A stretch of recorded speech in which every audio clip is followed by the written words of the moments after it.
Somewhere in the north of Ireland lays a beautiful village. However, not many people know about it, even those who live in Ireland. And if you don't live in Ireland, you definitely won't have heard of it. But it's because it's very hard to find, even on Google Maps. But that didn't stop the coronavirus from finding it. The coronavirus is there.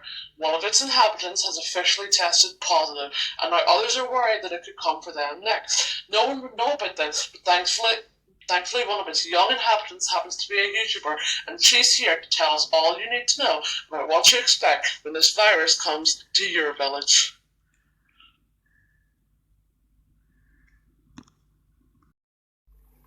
Hi guys, so my name is Beth, and as you've gathered, I am not from some big city or anything where a lot of famous YouTubers are known from, and I'm not from a big, well known country. I'm from a village in Northern Ireland, and the coronavirus has found our village. Right, so a lot of people, well, not a lot of people, a couple of people were on a ski trip. They came back, and one of them has a lung. Okay, I've heard that he has a lung problem. I've also heard he has a brain problem. He's new here. I don't know him. It could be both. Could be one or the other. But he's some sort of underlying health issue, and he's picked up the coronavirus, and he's now in quarantine. And over 70s have been asked to isolate, same as all over the world. Um. So listen. First thing I want you to do: don't panic. Right? I panicked. Right? That was a waste of time. Right? If you are young and you don't have underlying health issues, you're not you're not gonna die. Sorry, my camera cut out. You're not gonna die, but like it's not deadly, but it is an inconvenience because what will happen is a couple people in my village are in self isolation. The school attendance is terrible. I didn't go to school today. Um, and I planned to go back, but didn't go in today because I simply had cold-like symptoms, and I had to stay off. Like it's strict. Like normally they say, "Oh, you've got a cold, come on in." They're saying, "No, stay home if you've got a cold." So you'll be off school or work a lot, and that is an advantage. Like, see, with me, when I heard that, I got really excited. But disadvantages, right? You won't die. You probably won't have to go to the hospital.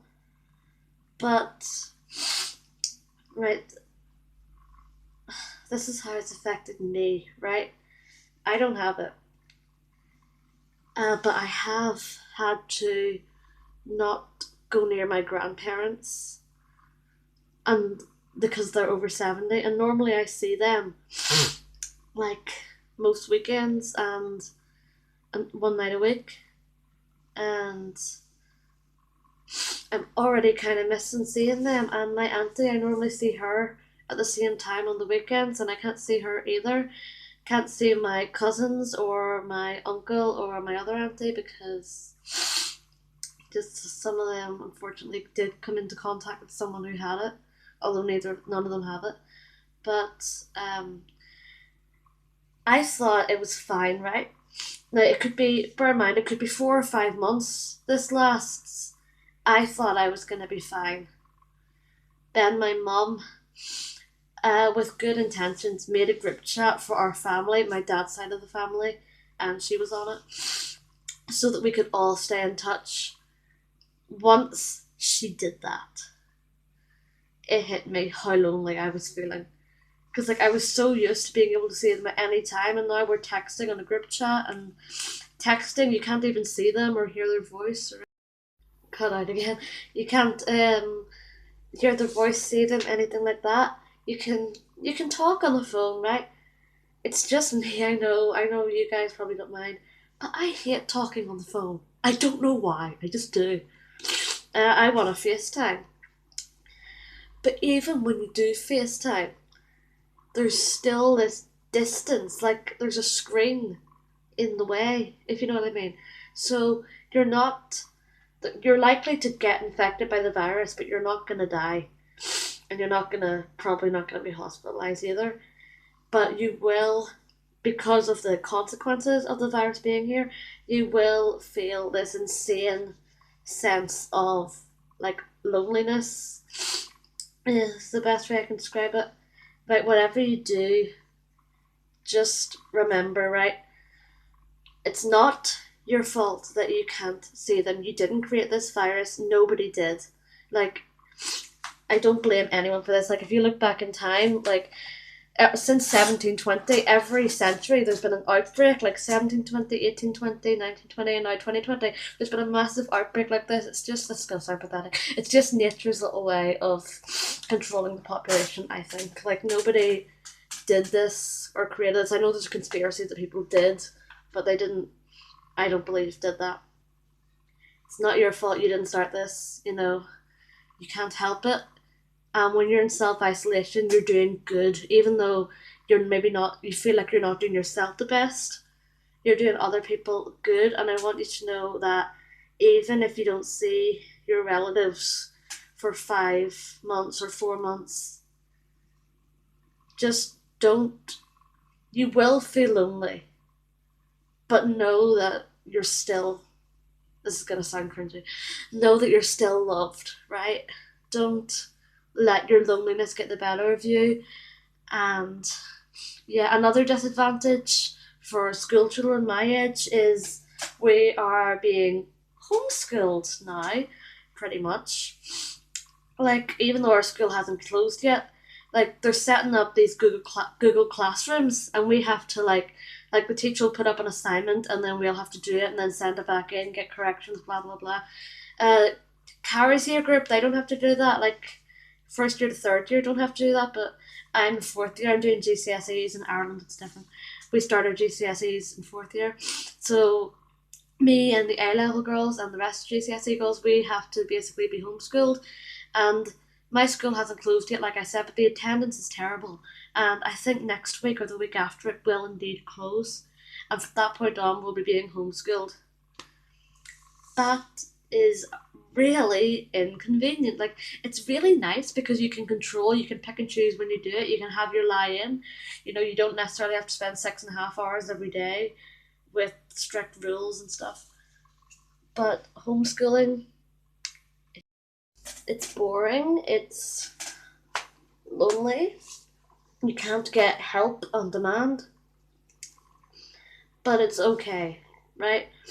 It will, if coronavirus, it'll die or whatever you want to say. Just like swine flu, just like bird flu, just like polio, all the bad diseases in the past, you know, they all can be cured now, most of them. The Black Death, it killed like half the population, at least in Europe, definitely, probably most of the world, and it's basically completely gone. I don't know of anyone who still gets Black Death nowadays. So the coronavirus, it will pass just like every single storm passes. Every single disease will at least get under control eventually. Every single virus is the proper word, not necessarily disease, but this is a virus. They'll get a vaccine and everything will be all right, but not now. We just have to wait and see what happens. And I know how much that hurts. That is literally the worst part of all of this. Like literally, we're waiting until everything's happening in order to find out what's happening. Like that's how it is. We all want to know when the schools are going to close, but we have to wait till it happens to find out. And we all just want to know now so that we can prepare, but we can't prepare because this severe pandemic has never happened before. Well, it has, but it hasn't at the same time, if you know what I mean.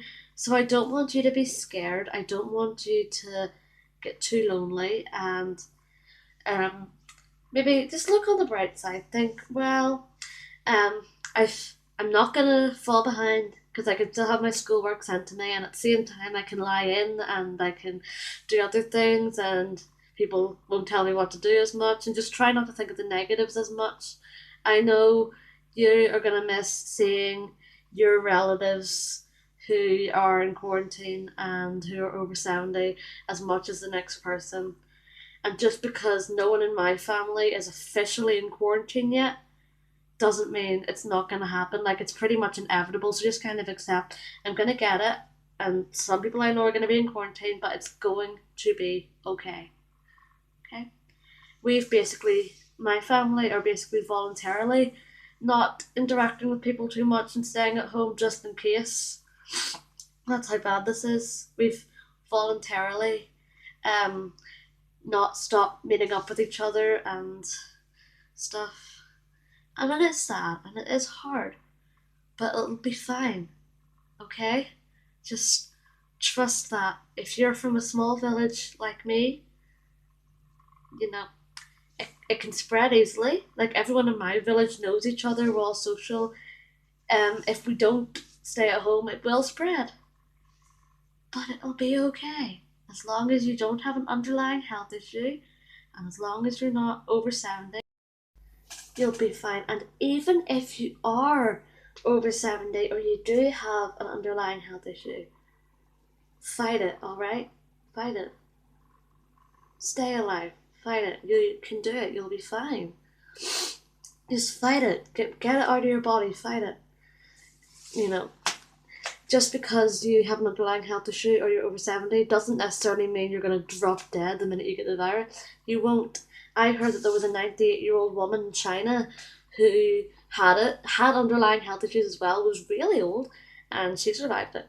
So look on the bright side, think of that, fight it, get it out of your system, get better. And you can. That's proof that you can, and you will, I'm sure. And just remember that we're all in this together. Like, a lot of countries have this. It's not just your country, and it's not just you. It's not just the people you know. Everyone is in the same boat in it. Like, did you see the video in Italy where there was like this older man playing the guitar on his balcony through an amp? It was super loud, and then everyone in all the different apartment blocks or whatever came out, stood in their balconies, and they all started waving at each other and clapping along, like stuff like that. You know, they were in self isolation, but they were still maintaining a sense of community with each other. Just know that it doesn't matter if, like, I'm from Ireland, like, it doesn't matter if you're on the other side of the world, like Australia or anything. We're both in the same boat on at least some things. You're not facing this alone, and I just want you to know that this isn't going to affect you as badly as you probably think. And I just want you to know that everything will eventually be okay. Thanks for listening.